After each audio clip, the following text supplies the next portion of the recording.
nisikie shangwe kwa Yesu, nisikie ndelemo kwa huyu Yesu. Thank you Jesus. Yes Lord.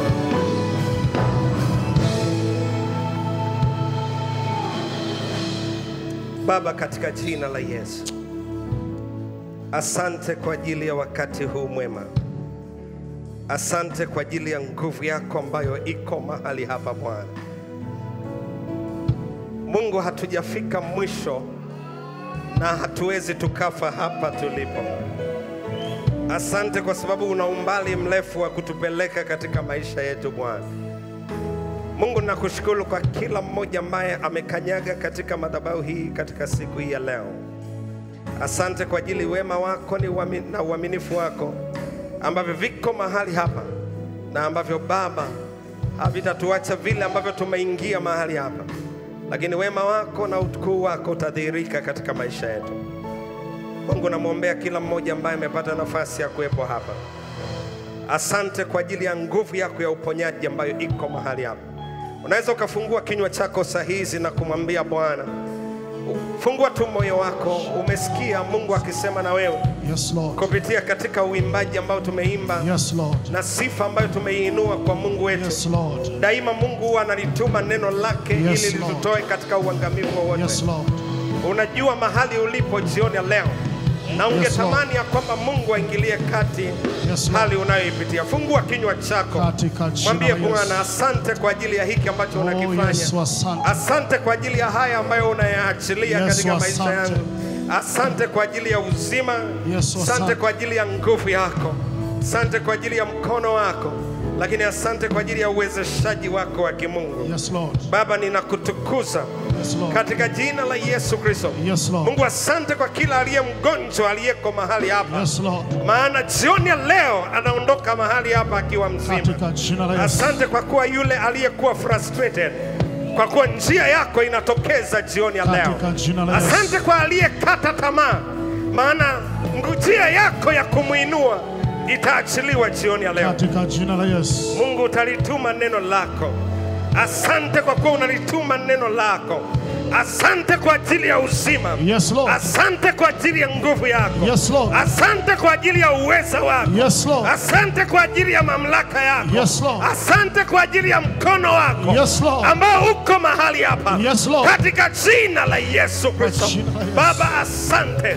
Katika jina la Yesu Kristo. Roho Mtakatifu, tunapoingia katika neno lako, sema nami Bwana jioni hii ya leo. Geuza njia yangu, geuza maisha yangu, geuza hali yangu, nifanye kuwa kiumbe kipya tena leo, katika jina kuu la Yesu Kristo. Unaweza ukampa Yesu Kristo makofi katika jina la Yesu Kristo. Weka makofi kwa huyu Yesu, weka vigelegele kwa huyu Yesu. Nisikie ndelemo, nisikie miruzi, nisikie shangwe.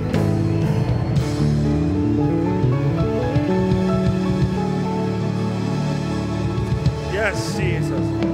Thank you Lord. Asante. Unaweza ukaketi katika jina la Yesu. Ninayo furaha sana kuwepo hapa jioni ya leo. Nashukuru Mungu kwa sababu ameniwezesha kuwepo hapa.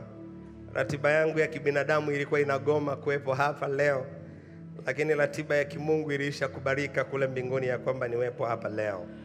Kwa hiyo namtukuza Mungu sana, na kipekee nina furaha sana kukuona wewe. Mgeukie jirani yako mwambie, pastor ana furaha sana kukuona wewe. Hallelujah. Bwana Yesu asifiwe sana. Nataka nizungumze kwa dakika chache tu, mwambie jirani yako dakika chache, lakini ambazo zitaacha alama katika maisha yako. Are you ready? Are you ready?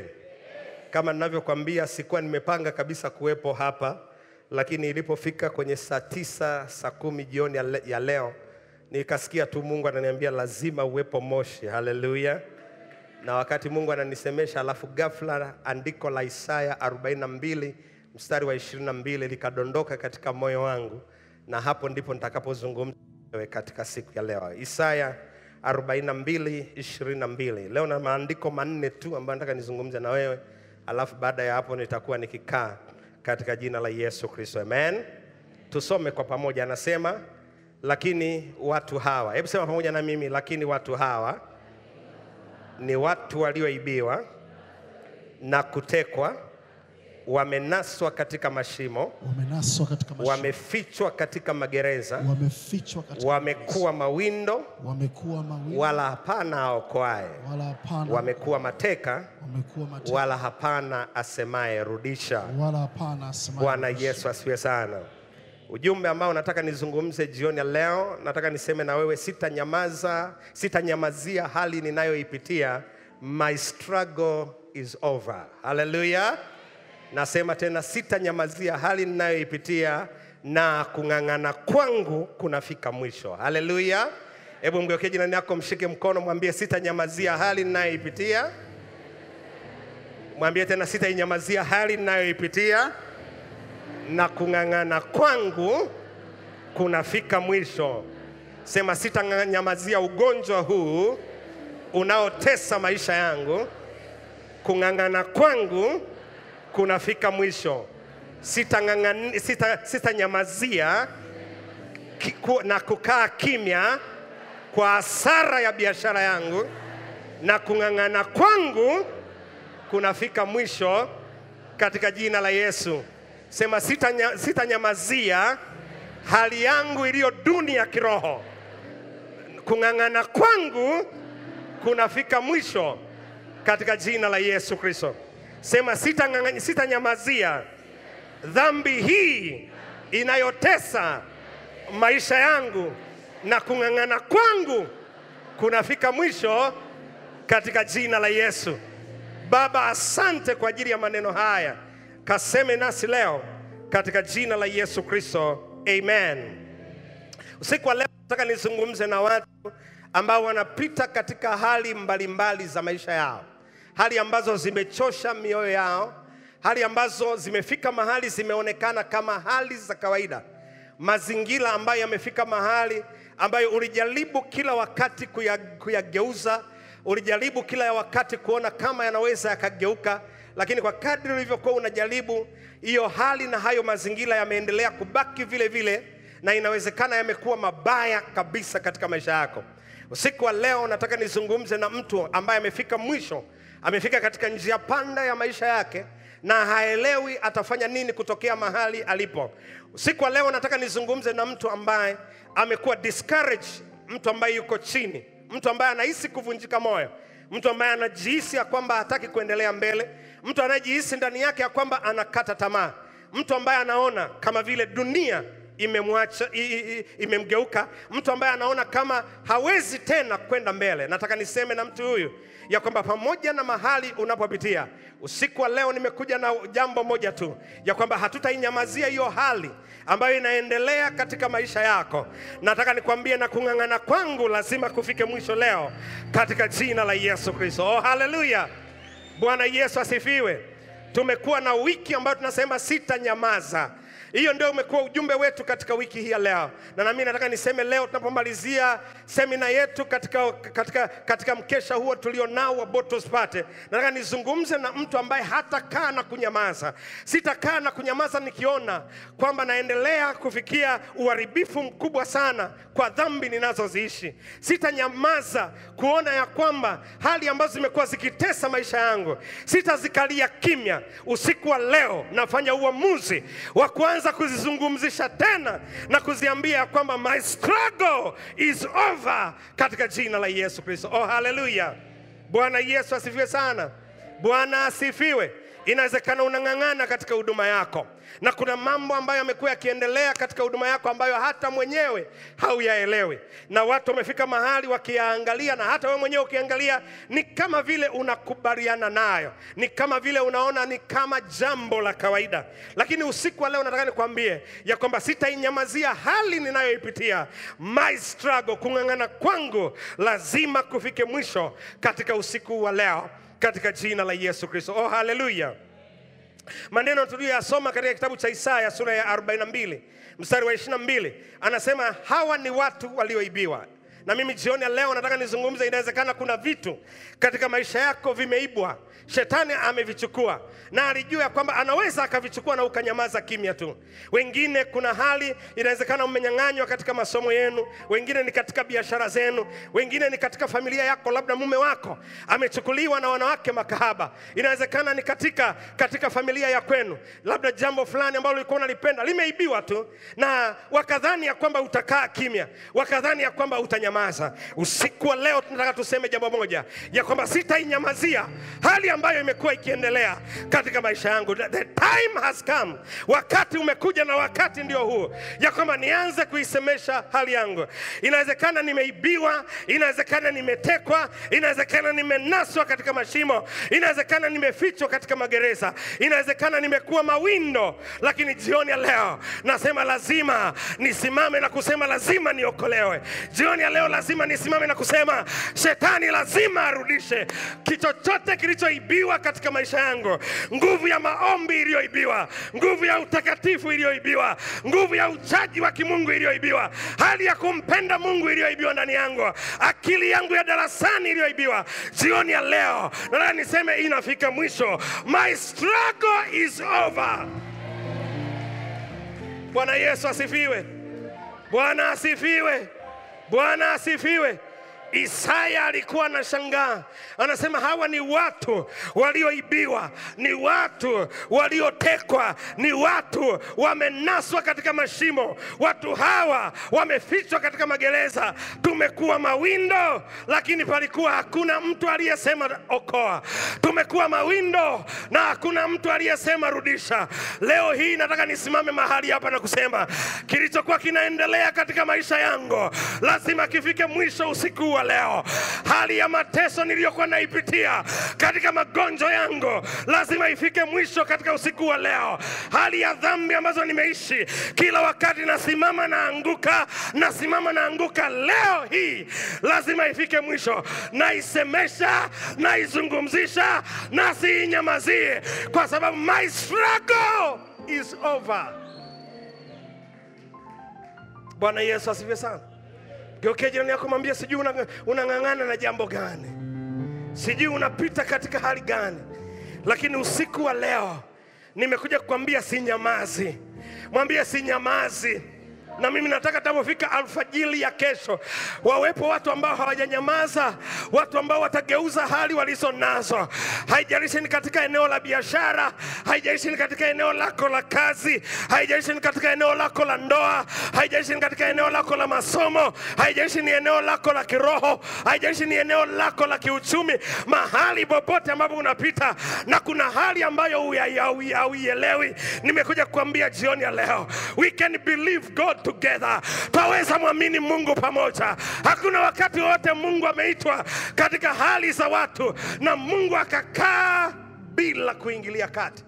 Isaya alikuwa anashangaa kwa nini watu wanapita katika nyakati ngumu, nyakati za mateso, nyakati za kushikwa, nyakati za kufungwa, nyakati ambazo wamekuwa mawindo, nao wamekaa kimya.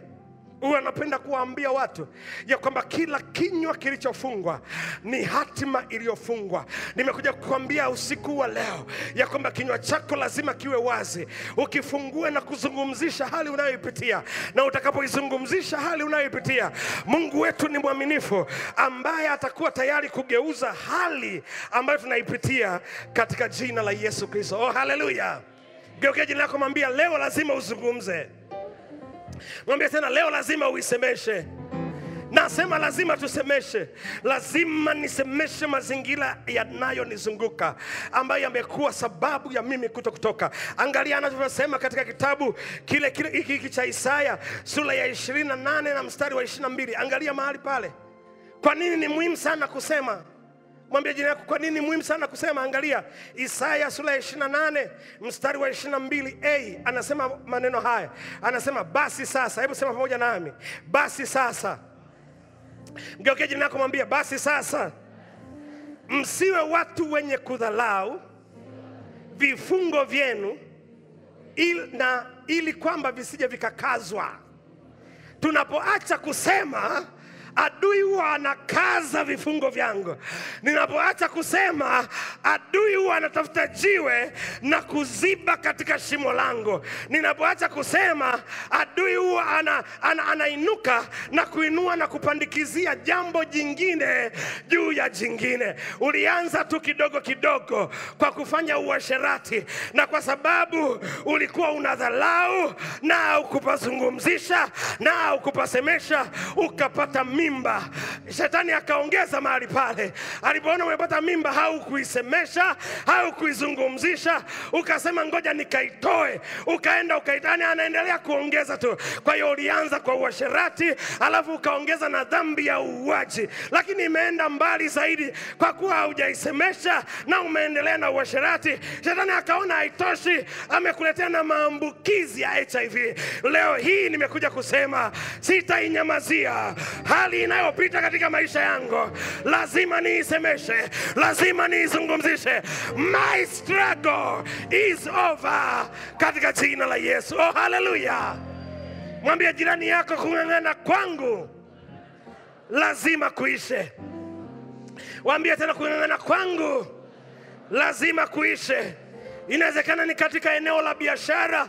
Ulianza kidogo kidogo tu, ghafla ulikuwa na mtaji mkubwa, ukaanza kupungua kidogo kidogo tu, ikafika mpaka mahali bidhaa zote zimeisha dukani, lakini umeendelea kukaa kimya tu. Ukaenda na kuenda, umefika mahali umekosa kodi ya kulipa katika duka hilo. Leo hii wamefika mahali wanakufukuza katika duka, lakini haiishi mahali hapo, imekuja mpaka katika nyumba unaoishi. Umekosa kodi ya kulipa, na hata hapo ninapozungumza sahihi wanakutushia kukutoa mahali pale. Nimekuja kuambia usiku wa leo ya kwamba siinyamazii hali tena. My struggle is over katika jina la Yesu. Sitainyamazia. Geuke jina kumwambia sitainyamazia. Mwambie tena sitainyamazia. Mwambie sitainyamazia. Mwambie ilianza kidogo kidogo kwa kupata below max zangu katika somo fulani. Ilianza kidogo kidogo, kozi waki zangu zikawa chini kidogo kidogo tu, ilianzia hapo. Alafu ikaenda ikawa supplementary. Alafu kama haikutosha ikafika mahali sasa hivi wananiambia labda nilipiti hilo somo, au wananiambia nimedisco, na haitaishia mahali hapo. Nakwambia itaendelea kama utaiacha ipate kuendelea. Usiku wa leo nataka watu watakaokasirika na watu watakaosema sitainyamazia tena, lazima nizungumzishe hali ninayopitia katika jina la Yesu. Maana kila wakati tunapozalao na kukaa kimya, vifungo huwa vinakazwa. Sema jioni ya leo, sema jioni ya leo, hakuna kifungo chochote kitakachofunga maisha yangu. Sema ninalegeza. Sema tena ninalegeza. Sema tena ninalegeza kila mtego na kila kifungo ambacho adui alikuwa amekikusudia katika maisha yangu katika jina la Yesu Kristo. Oh hallelujah. Oh hallelujah. Mimi sijui unapitia hali gani, lakini wakati neno hili limekuja kwangu, Mungu aliniambia watoto wangu wana hali mbalimbali ambazo wanazipitia. Wengine ni katika maeneo ya mahusiano.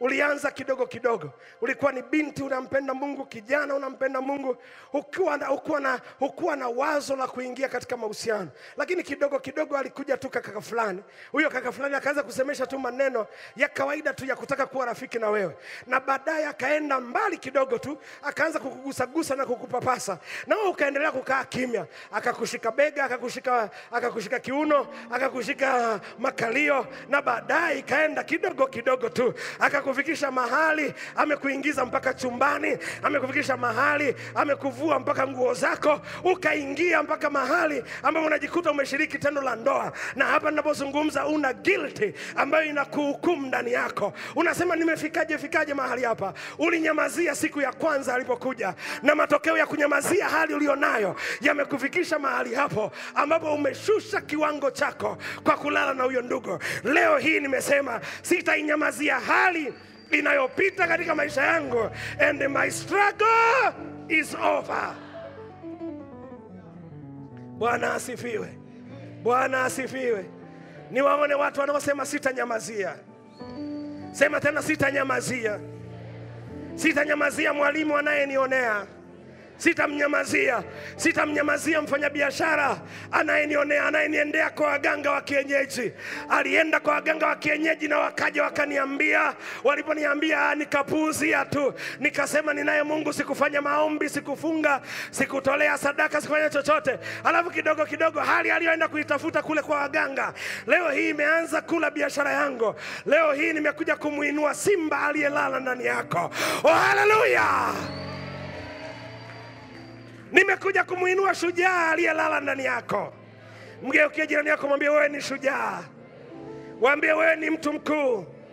Sitainyamazia hali ninayopitia, na kung'ang'ana kwangu lazima kufike mwisho. Vifungo vyangu haviwezi vikakazwa. Hawezi mtu akaja akaniwekea mpaka mtego, ananiwekea kamba na mimi napeleka mguu naweka, anavuta kidogo kidogo tu. Leo hii nimekuja kusema sitainyamazia hii hali. Bwana Yesu asifiwe. Kuna maneno wamenisemea, wamenizungumzisha katika maisha yangu, maneno mengine ya kunikatisha tamaa, wakiniambia kwamba sitafika mbali, na mimi nilikaa nikayaangalia tu na nikasema acha waseme tu. Lakini kwa kadri ninavyoendelea kuishi, maneno walioyasema yaliyoandikwa katika ulimwengu wa roho na katika ulimwengu wa damu na nyama, lakini katika ardhi na katika nchi, maneno hayo yameanza kutokea katika maisha yangu. Leo hii I'm turning the stone, na ligeuza jiwe na kusema silinyamazi tena. Oh, haleluya! Lolote nitakalolisikia, kinywa changu kitakuwa wazi kuzungumza katika jina la Yesu. Oh, haleluya! Bwana Yesu asifiwe. Bwana asifiwe. Mwambie jirani yako, sitadhalau. Mwambie ukimaanisha sitadhalau, ili kwamba vifungo vyangu visije vikakazwa. Inawezekana uko mahali hapa na kifungo tayari kimeshakazwa. Uko katikati ya jambo ambalo unajiuliza, mchungaji, nitatokaje katika jambo hili? Ninayo habari njema kwa ajili yako. Leo hii hatuinyamazie. Na yuko mtu mmoja ambaye hakunyamazia hali ambazo wanadamu wanazipitia. Huyu anaitwa Yesu Kristo, mwana wa Mungu aliye hai. Alichubuliwa kwa ajili yetu, alipigwa kwa ajili ya makosa yetu. Adhabu ya amani yetu ilikuwa juu yake, na kwa kupigwa kwake sisi leo tumepona. Nimekuja kumwambia mtu mmoja ya kwamba I'll never keep quiet. I'll speak to my situation, and my struggle shall be over. Oh, hallelujah. Bwana Yesu asifiwe sana. Bwana asifiwe. Bwana asifiwe. Angalia katika kitabu cha Yeremia sura ya 30. Yeremia sura ya 30 mstari wa 8. Na itakuwa katika siku ile, asema Bwana wa majeshi, nitavunja nira yake itoke shingoni mwake. Oh, haleluya. Mwambie jirani yako, nira iliyo shingoni mwangu. Mwambie tena ukiamini, nira iliyo shingoni mwangu inavunjika katika jina la Yesu. Mwambie ukiamini, nira iliyo shingoni mwangu. Say as you believe. Sema nira iliyo katika maisha yangu. Sema tabia iliyo katika maisha yangu. Sema hali iliyo katika maisha yangu. Sema mazingira yaliyo katika maisha yangu, leo hii yanavunjika katika maisha yangu katika jina la Yesu. Anasema na itakuwa katika siku ile, asema Bwana wa majeshi, nitavunja nira yake itoke katika shingo lake, nami nitavipasua vifungo vyake, wala wageni hawatamtumikisha tena. Oh, haleluya. Hujanielewa? Mwambie jirani yako, wageni hawatanitumikisha tena. Sema uzinzi kama mgeni hata nitumikisha tena. Sema ulevi kama mgeni hata nitumikisha tena. Sema wizi kama mgeni hata nitumikisha tena. Sema umbea kama mgeni hata nitumikisha tena. Sema na mgeni hata nitumikisha tena. Jioni ya leo nataka niseme na watu ambao wanatumikishwa na wageni. Wageni wamekuja katika maisha yako na wame take over your life. Leo hii nasema lazima niwasemeshe kila mgeni aliyeingia katika maisha yangu, lazima leo hii aniachie katika jina la Yesu. Nasema katika jina la Yesu. Nilikuwa kijana mzuri sana ambaye sikuwa na hawa wageni, lakini tangu nimekuja chuoni nilimfungulia mmoja baada ya mwingine, mmoja baada ya mwingine, na kwa kadri wanavyoingia katika maisha yangu wanayaathiri maisha yangu kila siku. Nilikuwa ni mtu ambaye sisikilizi maneno ya watu, lakini tangu nilipoanza kusikia neno la kwanza likafuata na la pili, likafuata na la tatu, leo hii natumikishwa na roho ya maneno. Nikisikia maneno moyo wangu unalipuka. Nimepata mpaka vidonda vya tumbo, nimefika mpaka mahali nimekuwa na pressure, nimefika mpaka mahali maisha yangu ni kama yanafikia mwisho. Kwa nini? Wageni wame take over my life. Na kuanzia leo nataka nimwambie kila mgeni kwa jina lake na kwa hali yake, kokote alikotoka, lazima aachie maisha yangu katika jina la Yesu. Oh, haleluya. Sema, sitanyamazia hali yangu ninayopitia. My struggle shall be over. Hali yangu lazima ifike mwisho katika jina la Yesu. Anasema na itakuwa katika siku ile. Mwambie jirani yako, itakuwa katika siku ile. Mwambie jirani yako, ile siku ndio leo. Mwambie ukiamini, ile siku ndio leo. Sijui unateswa na kitu gani, mshike tu mkono, mwambie jirani yangu, sijui kuna hali gani unapitia, lakini ninachojua ile siku ndio leo. Mwambie ile siku ndio leo. Ile siku ambayo watu waliniambia ya kwamba nitakuwa tasa, leo hii naigeuza, siendelei na utasa. Hili tumbo langu leo lazima lishike mtoto. Leo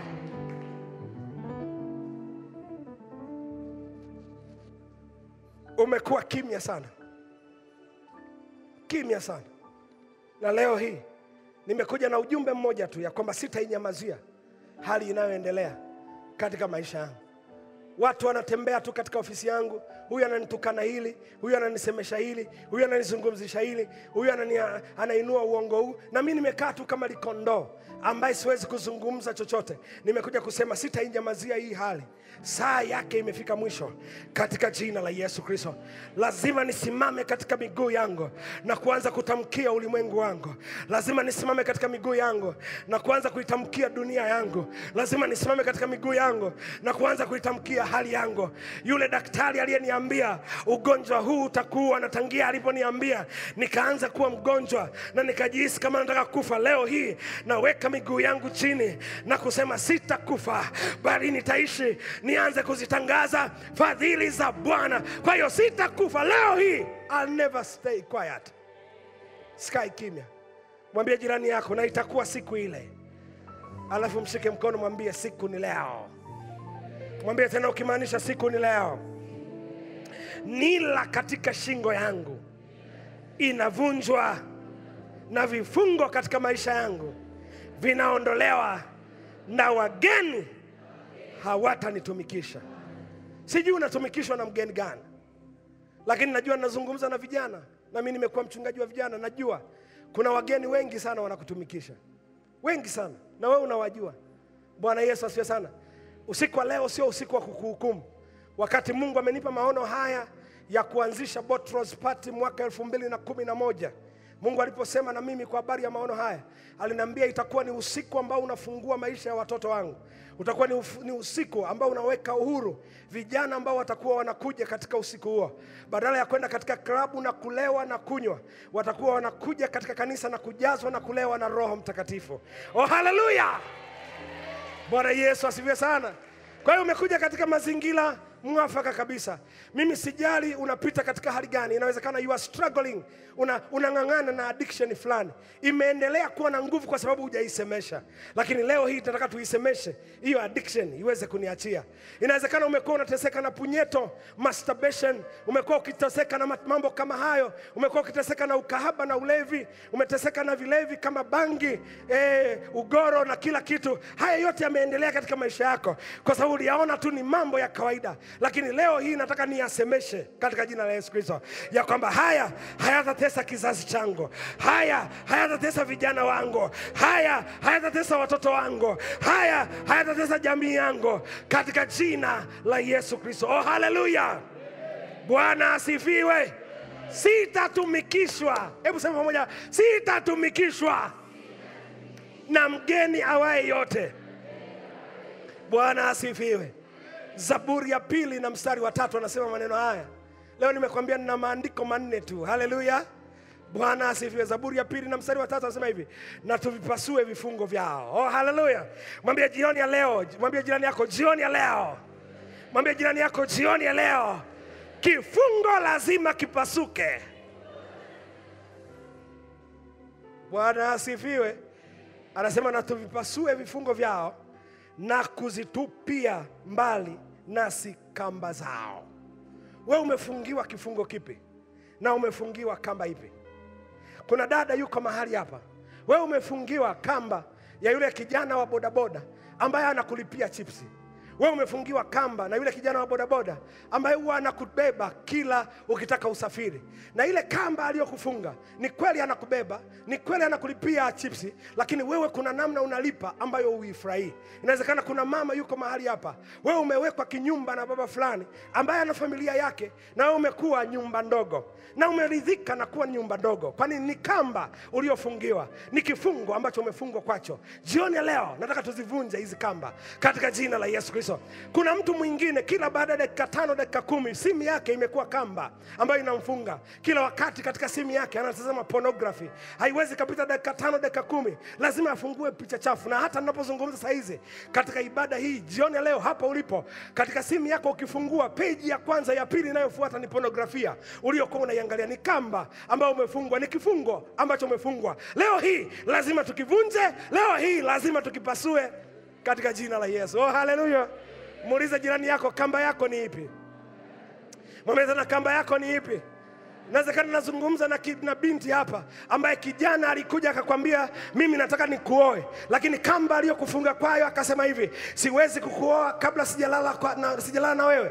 Huku Uchagani vijana huo wanasema maneno haya ya kwamba siwezi kununua shamba lisilozaa. Kwa hiyo amekuwa akikujaribu na anakutumia vyovyote anavyotaka. Imekuwa ni kamba amekufungia, na kila wakati ukimnyima anakutishia kukuacha. Nimekuja kukwambia jioni ya leo, kamba lazima ivunjike na kifungo lazima kivunjwe katika jina la Yesu. Oh, haleluya.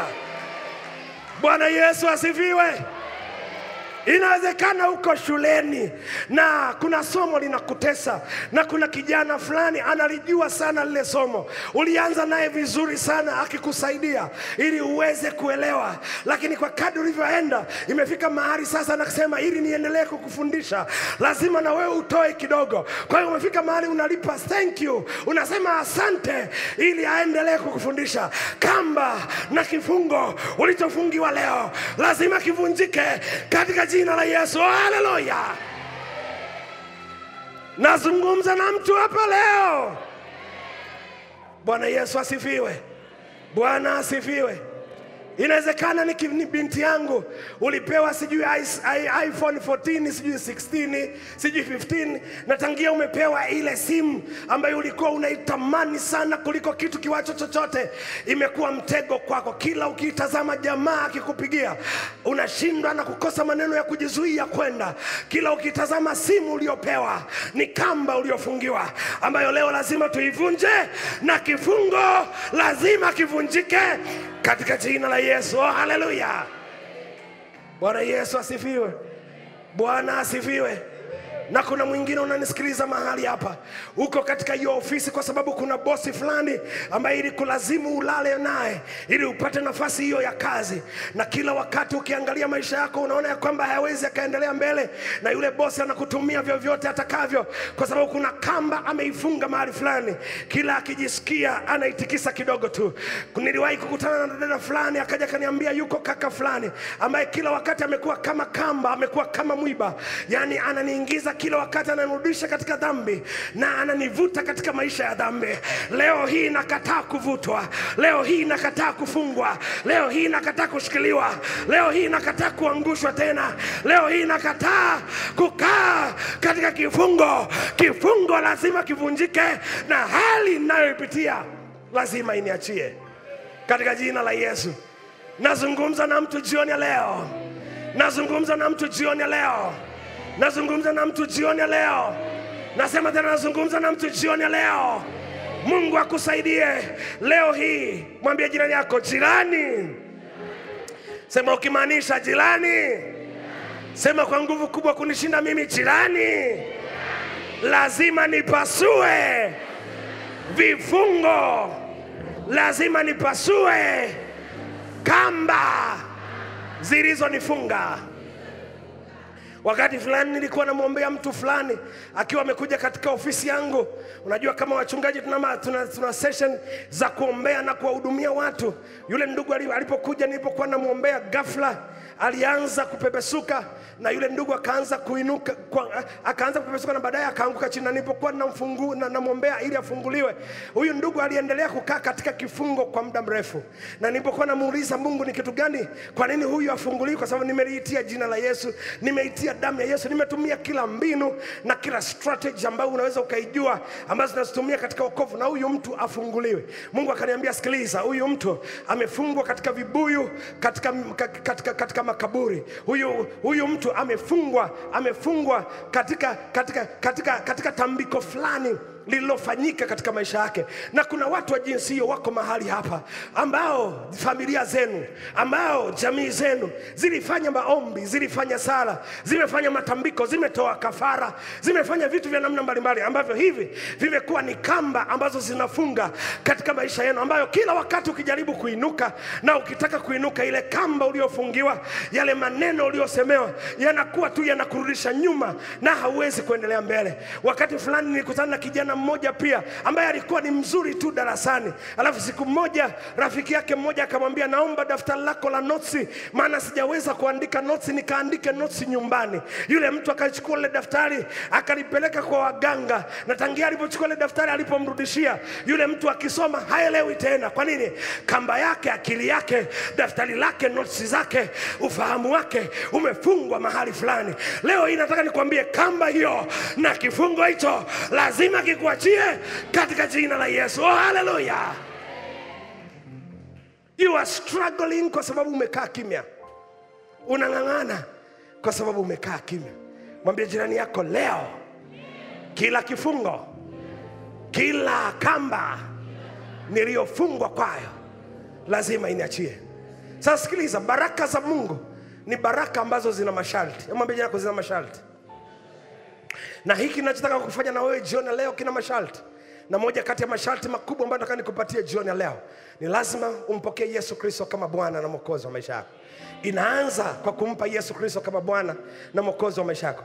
Hatukurupuki tu na kwanza kusema kifungo vunjika, kamba vunjika, alafu unaendelea kufanya ukahaba na uasherati ulionao. Uwezo ukasema kamba vunjika na kifungo kivunjika wakati unaendelea kuwa mlevi na mwana pornografia hivyo ulivyo. Uwezo ukasema kamba vunjika na nini vunjika wakati unaendelea kuwa umewekwa kama nyumba ndogo na huyo baba wa mwanamume wa watu. Ili Mungu aanze kuingilia kati, lazima uwe tayari kusurrender your life unto Jesus Christ. Lazima uwe tayari kuyaachilia maisha yako kwa Kristo leo. Lazima mwambie Yesu Kristo aingie katika maisha yako saa hii. Anasema hivi, saa iliyokubalika ndio sasa, na saa ya wokovu ndio leo. Leo hii ukimkubali na kumpa Yesu Kristo kama, na kumpokea Yesu Kristo kama Bwana na Mwokozi wa maisha yako, kila kilichokufunga kitaondolewa na kuisha katika maisha yako. Yesu Kristo alipokuwa pale msalabani alisema imekwisha, tetelestai, akimaanisha kwamba imekwisha. Kila kifungo, kila chochote kilichoshika maisha yako, kila hali inayoendelea katika maisha yako, kila tabia ambayo you have been struggling, kila hali ambayo umekuwa uking'ang'ana kuiacha, ambayo imekuwa ngumu katika maisha yako, leo hii nataka niambie tetelestai ya kwamba imekwisha. Kifo cha Yesu Kristo pale msalabani kinaanzisha ukurasa mpya katika maisha yako katika jina la Yesu Kristo. Kitabu cha Wakorinto wa pili sura ya 5 na mstari wa 17, Biblia inasema maneno haya. Anasema na hata imekuwa ya kwamba mtu akiwa ndani ya Kristo amekuwa kiumbe kipya, ya kale yanapita, tazama yanakuwa mapya. Leo hii unaweza ukaanza kwa upya katika maisha yako. Naambia mchungaji, wewe uelewi mambo niliyoyafanya mimi katika maisha yangu ni mabaya na wewe ujui. Sitaki kujua umefanya nini, because I don't care. Na wala siwezi kugeuza your past, lakini naweza nikageuza your future kwa kumpokea Yesu Kristo kama Bwana na Mwokozi wa maisha yako. We don't care what we have done in our past, but we are more careful for our future. Sikiliza, kuna mambo yalituingiza katika hali tulionayo leo, ambayo kama tutabadilisha mtazamo na kumpokea Yesu Kristo kama Bwana na Mwokozi wa maisha yetu, hiyo hali na mazingira hayawezi yakabadilika. Mpokee Yesu Kristo leo. Kumpokea Yesu Kristo na kuwa Bwana na Mwokozi wa maisha yako sio ushamba. Yesu akiingia katika maisha yako anakufanya kiumbe kipya. Yesu akiingia katika maisha yako anakusamehe dhambi zako. Yesu akiingia katika maisha yako anakufanya kuwa huru. Yesu akiingia katika maisha yako anakutoa katika kila kifungo ambacho adui amewaweka watu wake, katika jina la Yesu. Oh, haleluya. Biblia inasema hivi, na mwana wa Adamu Yesu Kristo alikuja ili tuwe huru, kutuweka huru na tuwe huru kweli kweli. Leo hii unaweza ukapata uhuru. Umekuwa ukianguka katika dhambi, umekuwa ukingangana katika maisha. Leo hii nataka nikwambie kuna njia rahisi ya ambaye hii ni njia ya kumpokea Yesu Kristo kama Bwana na Mwokozi wa maisha yako. Yeye akiingia ndani yako anageuza kabisa historia ya maisha yako. Anasema katika kitabu cha waraka wa kwanza wa Yohana sura ya pili, waraka wa kwanza wa Yohana sura ya pili mstari wa 27, anasema maneno haya. Waraka wa kwanza wa Yohana 2:27 anasema tutakapoyapokea mafuta haya, tutakapopokea upako huu ambao Yesu Kristo anauleta ndani yetu, mafuta haya tunaenda kuyapokea kwake, yatatufundisha na hatutakuwa na haja ya mtu yeyote kutufundisha. Haya mafuta yakiingia ndani yako yanaweza yakakupa sauti. Oh, haleluya. Yanaweza kukupa sauti. Oh, haleluya. Anasema katika kitabu cha Yohana sura ya 6 mstari wa 63. Yohana 6:63. Yohana 6:63 anasemaje mahali pale? Fungua pale. Anasema roho ndio inayotia uzima na mwili haufai kitu. Maneno haya ninayowaambia ni roho tena ni uzima. Kwa hiyo unachokwenda kukipokea leo, unaenda kupokea roho na unapokea uzima. Mwambie nako unapokea roho na unapokea uzima. Walikwambia haiwezekani, leo hii nakwambia inawezekana. Masomo yako yanawezekana. Maisha yako yanawezekana. Biashara yako inawezekana. Kupona ugonjwa huo ulio nao inawezekana. Inachotakiwa tumpokee Yesu Kristo kama Bwana na Mwokozi wa maisha yako. Bwana Yesu asifiwe sana. Bwana asifiwe. Anasema katika kitabu cha Yohana sura ya 3 mstari wa 16. Yohana 3:16, kwa maana jinsi hii Mungu aliupenda ulimwengu hata akamtoa mwana wake wa pekee, ili kila mtu amwaminie asipotee bali awe na uzima wa milele. 17 anasema maneno haya, mstari wa 17, angalia pale. 17 anasema kwa maana Mungu hakumtuma mwana ulimwenguni ili auhukumu ulimwengu, lakini ulimwengu uokolewe katika yeye. Leo hii ukimpokea Yesu Kristo, Yesu anaweza akakuokoa. Bwana Yesu asifiwe sana. Bwana asifiwe. Bwana asifiwe. Bwana Yesu asifiwe. Bwana asifiwe. Njia rahisi, sharti moja tu, mpokee Yesu Kristo awe Bwana na Mwokozi wa maisha yako, and you can begin again your journey of life. Unaweza ukaanza tena safari yako ya maisha. Nataka nikwambie, hatuzinyamazii hali tunazozipitia. My struggle is over. Unang'ang'ana kwa sababu una Yesu. Ukiwa na Yesu, Yesu akiingia ndani yako anabadilisha historia ya maisha yako. Funika macho yako pale ulipo jioni ya leo. Thank you Jesus. Funika tu macho yako. Wewe unaijua vizuri hali yako. Nataka urudi utazame ndani ya maisha yako, jinsi ambavyo maisha yako yamekuwa yakienda na hali mbalimbali ambazo umekuwa ukipitia. You have been trying for long. Umekuwa ukijaribu sana kwa muda mrefu kuona kama unaweza kubadilisha hali hiyo, lakini umeshindwa kuibadilisha. Na hata wakati mwingine umesema labda itakuwa kesho au kesho kutwa, lakini kila siku unavyoangalia hali yako inaendelea kuwa mbaya. Leo hii nataka nikupe mwaliko wa kumpa Yesu Kristo maisha yako. Umpe maisha yako machafu ili yeye akupe maisha yake masafi. Umpe maisha yako ya kushindwa ili yeye akupe maisha ya kushinda. Nataka upokee Yesu Kristo ili upate kuwa na sauti yenye nguvu katika maisha yako. Anasema kwa kuwa yeye amesema Yesu, sisi nasi twathubutu kusema. Ukimpokea huyu Yesu Kristo, you are receiving the power to speak to your situation, and your situation will change. Ukimpokea Yesu Kristo unapokea nguvu, ambayo hiyo nguvu ukizungumza katika hali yako itabadilika. Leo hii inawezekana uko mahali hapa na hujampa Yesu Kristo maisha yako. Namna pekee ya kuanza kuisemesha na kufikia mwisho wa mateso ulionayo ni kwa kumruhusu Yesu Kristo. Leo hii nataka nikupe nafasi hiyo. Inawezekana uko hapa na haujaokoka na unasema, mchungaji, nimekuelewa sana, na leo hii nataka niondoke mahali hapa nikiwa na ushindi mkubwa katika maisha yangu. Hali hii ninayopitia imenitesa, mazingira haya ninayopitia yamenitesa, mimi mwenyewe nimejichoka, nimejikinai. Mchungaji, nisaidie. Kama yupo mtu wa jinsi hiyo, inua tu mkono wako pale ulipo ili niweze kuomba pamoja nawe. Inua tu. Ukiwa umefunika macho yako, inua tu mkono wako. Siogope pale ulipo. Unasema, mchungaji, I want to begin again. Asante kwa wale walioinua mikono yao. Thank you so much. Asante sana. Mungu awabariki sana. Mungu akubariki. Paka kule nje naona mikono. Mungu awabariki sana. Sasa nataka usimame na ufanye hatua ya imani. Simama pale ulipo, alafu tembea. Njoo hapa mbele niombe pamoja na wewe. Wewe ambaye umeinua mkono wako, pale ulipo usiogope. Mashemasi, nisaidie tafadhali. Kuna watu wengi wameinua mikono, usiogope.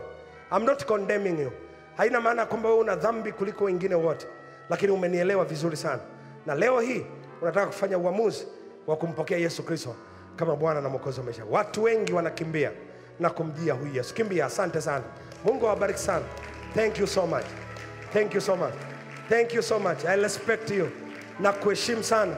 Asante kwa ajili ya uamuzi wako huu. You will never regret for the decision you are making today. Nasema hautawahi kuja kujutia uamuzi ambao unaufanya leo. Leo hii unataka kusema, my struggle must come to an end. Kuteseka kwangu lazima kunifikie mwisho. Leo hii nataka nifike mwisho. Asante. Asante kwa ajili ya wale wanaotoka kule nje, tafadhali wapeni nafasi, wapeni njia. Njoo tu, usiogope. Usiogope, usiogope. Leo hii you are beginning again. Unaanza tena. Our God is a God of again. Mungu wetu ni Mungu wa tena. Huwa anatoa nafasi nyingine tena. Haijalishi how worse it is. Haijalishi imeharibika kiasi gani. Mungu anaweza akafanya. Thank you so much. Thank you so much. Asante sana. Asante sana. Asante sana.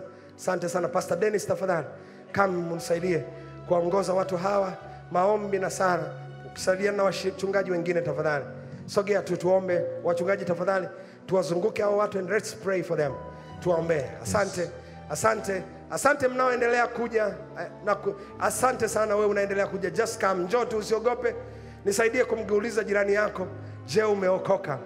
Muulize tu hivyo, je, umeokoka? Mwambie, pamoja na injili hii uliyoisikia leo, bado nataka kuondoka na hali ulionayo. Why not try Jesus Christ? Kwa nini usimjaribu Yesu Kristo na kuona kama hata kutendea mema? Muulize tena, mwambie jirani, umeokoka? Kama hajaokoka, mwambie, naomba nikusindikize. Haya, mshike mkono wake tafadhali. Mwambie, naomba nikusindikize tafadhali. Siogope. Mshike tu mkono jirani yako ambaye hajaokoka. Mwambie, twende kule mbele. Nataka niombe pamoja na wewe. Mwambie, nataka niombe na wewe. Hallelujah. Hallelujah. Asante. Asante kwa wale ambao wanaendelea kuja. Asante. Asante. Mshike tu mkono wake. Mwambie, naomba nikusindikize tafadhali. Mwambie, naomba nikusindikize. Mwambie, naomba nikusindikize. Mwambie, usiogope. Naomba nikusindikize. Mwambie, muulize tena, umeokoka jirani yangu? Muulize, umeokoka? Mwambie, umeokoka? Kabisa kabisa. Hallelujah. Mwambie, naomba nikusindikize. Yes, Lord. Thank you, Jesus. Sante, sante. Thank you, Jesus. Watu wanatoa machozi, watu wanalia hapa mbele. Watu wanahisi ya kwamba, sikiza, sitaki ujihukumu mahali hapa. Jesus Christ amefanya mwisho wa maisha yako. Yesu anatoa mlango mpya leo. You are coming here, out of here as a brand new person. Unatoka mahali hapa kama chombo kipya. Unatoka mahali hapa. Siku hukumu Yesu Kristo akamwambia yule mwanamke ambaye alikuwa ameletwa mbele akiwa anashutumiwa kwa dhambi ya uasherati. Watu wanataka kumpiga mawe. Yesu alipoambia asiye na dhambi au wa kwanza kumpiga. Walipoondoka, Yesu akamuuliza, washtaki wako wako wapi? Akasema, wasijui waliko. Yesu akamwambia, hata mimi sikuhukumu. And today I'm not condemning you, but I'm giving you an opportunity to receive our Lord Jesus Christ as your Savior. Unapompokea Yesu leo, you are beginning this life again. Unaanza maisha kuishi sasa. Unaanza maisha mapya leo. A new history is written. Leo hii historia mpya ya maisha yako inaandikwa. Why not right today? Kwa nini usiandike historia mpya tena leo? Just come. Just come.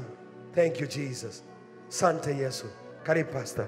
Amen. Unaweza tu karudia nyuma yangu, sema, Bwana Yesu, usiku wa leo nimekuja kwako. Nimetumia akili zangu, fahamu zangu na nguvu zangu, ila nimefika mwisho. Leo nimekuja kwako nikihitaji unishikilie, unisaidie. Puliza pumzi yako ya uhai ndani yangu ili niwe nafsi hai, niishi tena. Ninakiri dhambi na makosa niliyoyafanya, na ninakiri ninahitaji msaada wako. Uwe msaada wangu wa karibu kuanzia leo. Uwe Bwana, Mwokozi na kiongozi wa maisha yangu.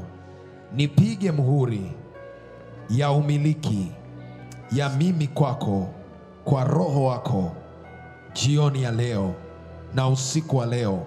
Nitoke mahali hapa na nembo ya Roho Mtakatifu, Yes, Lord, kama ushahidi ya kwamba mimi ninamilikiwa na wewe, na kuanzia sasa, Yes, Lord, ni kiumbe kipya. Yes, Jesus, Ya kale Yes, Lord, yamepita, Yes, Jesus, nami nimekuwa mpya. Yes, Lord, Katika jina la Yesu, Yes, Jesus, katika jina la Yesu, Yes, Jesus, katika jina la Yesu. Yes, Jesus, Kwa ukiri huo, Yes, Bwana Lord, akaguse maisha yako. Yes, Jesus, Kwa ukiri huo, Yes, Bwana Lord, akafungue maisha yako. Yes, Jesus, Natamka katika jina la Yesu, Oh, Jesus, kila pingu zinazoshikilia maisha yako, Yes, Lord, zikaachilie maisha Yes, yako Jesus, katika jina la Yesu. Yes, Jesus, Yeye analituma neno, Yes, nalo Lord, linatuponya na kutuondoa katika maangamizi. Jesus, Bwana, unasema mtu mbaya akiwa katika njia mbaya, Yes, hata Lord, usiku utafungua sikio lake ili umwepushe na njia yake mbaya. Yes, Utaliweka neno lako katika masikio yake. Bwana, leo umelituma neno, Yes, akiwa yuko macho,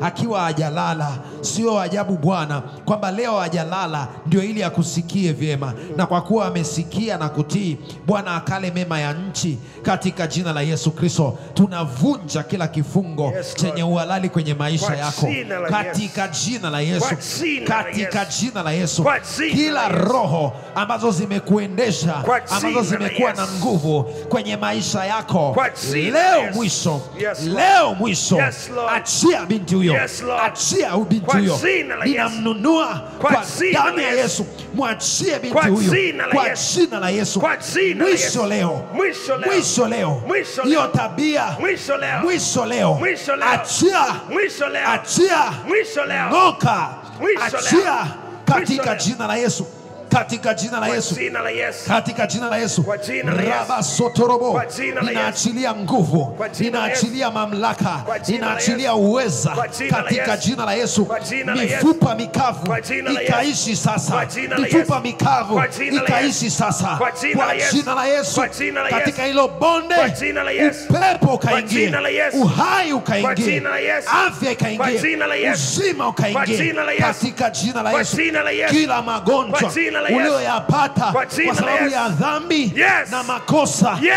ulioyafanya, Yes, leo Yes, yakuachie. Yes, Maana kwa kupigwa Yes, kwake wewe umepona, Kwa jina kwa la Yesu, kupigwa kwake Kwa jina wewe la Yesu, umepona. Kwa jina Ninatuma la Yesu, nguvu ya Mungu Kwa jina la Yesu, inayokununua, Kwa jina la Yesu, inayokutoa Kwa jina la katika Yesu, kila makanywa Kwa jina la ya Yesu, adui Kwa jina la katika Yesu, jina la Yesu. Kwa jina la Yesu, Pokea nguvu hiyo, Kwa jina la Yesu, pokea nguvu Kwa hiyo, jina la Yesu, pokea nguvu hiyo, Kwa jina la Yesu, pokea nguvu Kwa hiyo, jina la Yesu, ishuke juu Kwa yako, jina la Yesu, ishuke juu Kwa yako, jina la Yesu, ishuke kwenye Kwa mifupa jina la yako, Yesu, ishuke, Kwa jina la Yesu, ishuke, Kwa jina la Yesu, ishuke. Kwa jina la Kila Yesu, kiu Kwa jina la isiyo ya Yesu, Mungu Kwa jina kwenye la maisha yako Kwa jina la Yesu, iachie, Kwa jina la Yesu, iachie, Kwa jina la Yesu, lusa, lusa, lusa, Kwa jina la achia, achia, achia, achia, maana katika mlima wa Bwana itapatikana. Inapatikana. Alipo roho wa Bwana ni roho wa uhuru.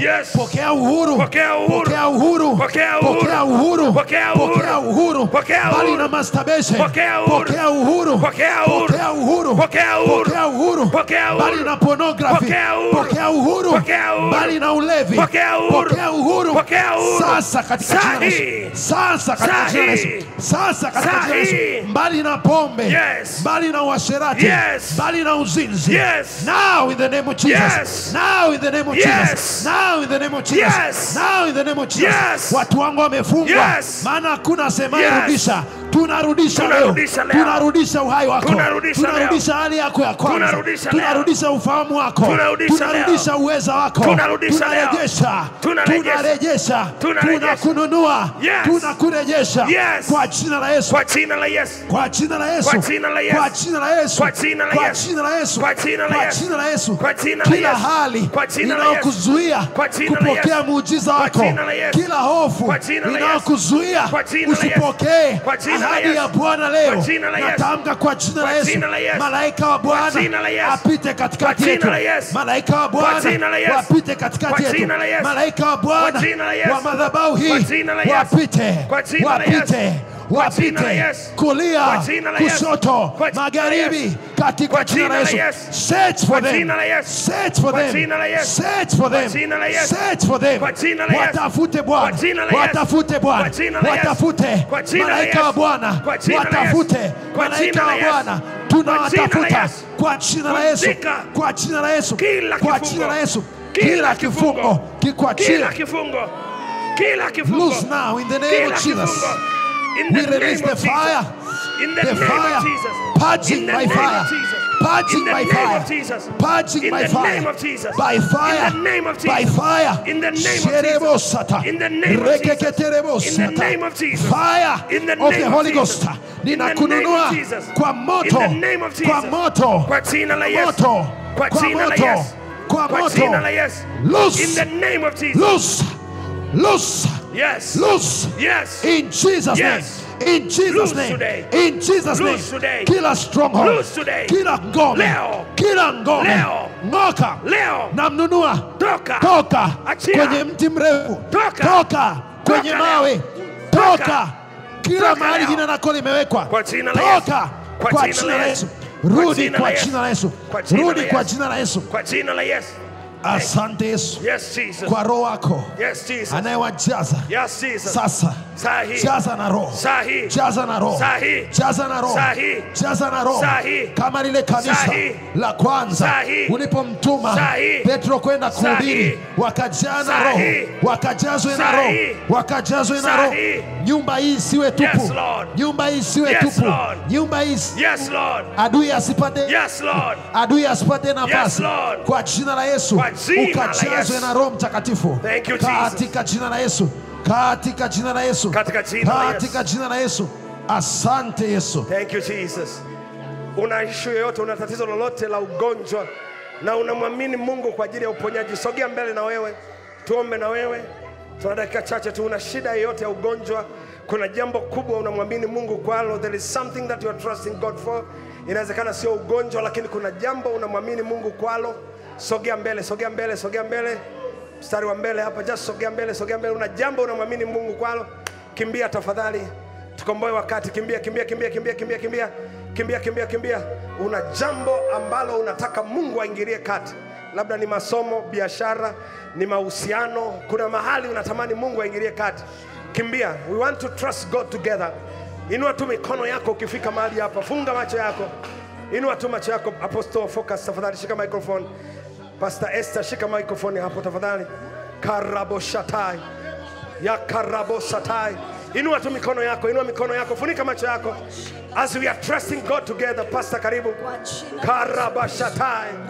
Karabashatai.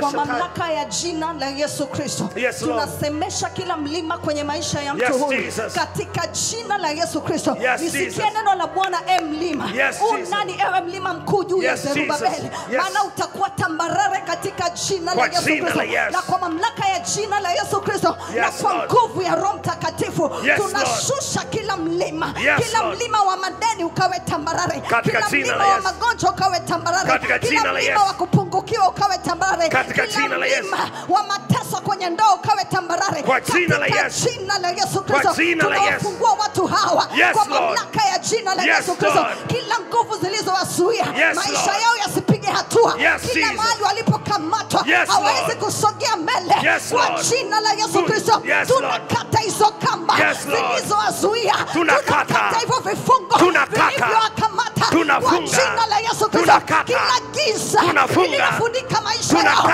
giza toweka, giza toweka, giza toweka, giza toweka, waliopigwa roho za kukataliwa kwa jina la Yesu Kristo, wanaoteseka kwa habari ya kazi wakawe huru sasa kwa jina la Yesu, wanaoteseka na madeni sugu wakawe huru sasa kwa jina la Yesu, wanaoteseka kwa habari ya uzao kwa jina la Yesu, hilo tumbo likafunguke kwa mamlaka ya jina la Yesu Kristo. Waliofungwa fahamu wanashindwa kufanya maamuzi sahihi, akili zao zikawe wazi, damu zao zikafunguliwe katika jina la Yesu. Tunakupinga adui kwenye maisha ya watu hawa, tunakataa kazi zako, endelea kukataa kwa kinywa chako, kataa kila kazi za adui, kataa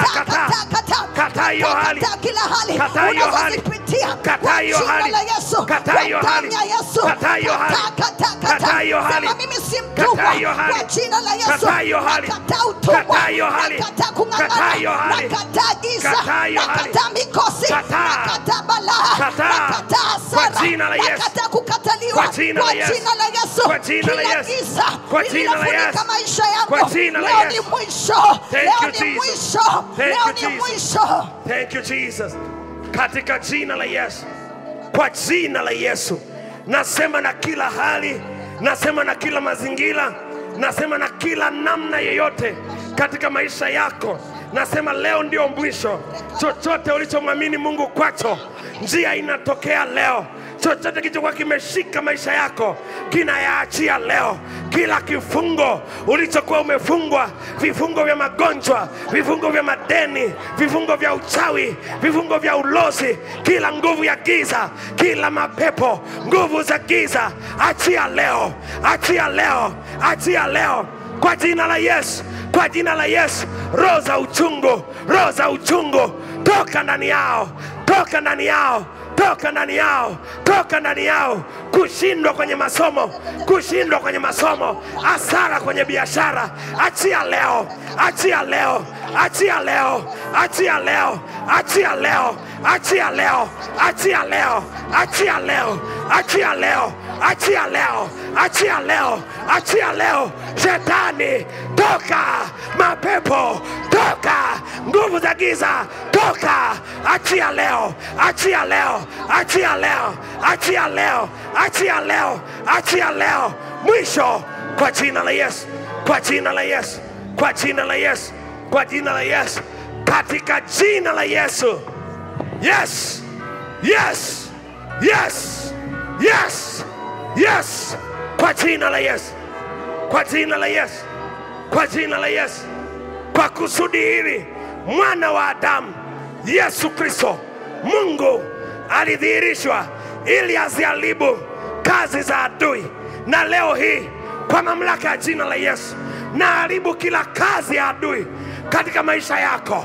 Vunjika leo, vunjika leo kila madhabahu za kipepo, kila nguvu za giza, roho za kifamilia, achia leo, achia leo, achia leo, achia leo, achia leo kwa jina la Yesu, kwa jina la Yesu, kwa jina la Yesu, kwa jina la Yesu.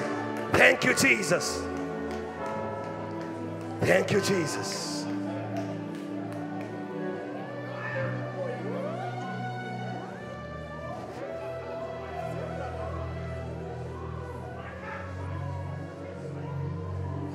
Jesus.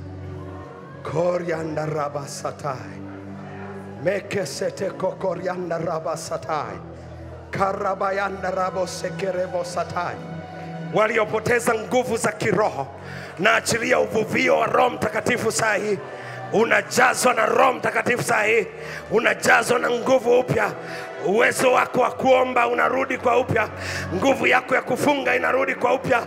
Uwezo wako wa biashara unarudi kwa upya. Nguvu yako ya uongozi inarudi kwa upya.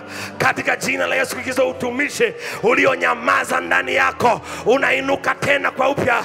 Kwa jina la Yesu, receive the power, receive the anointing. In Jesus' name.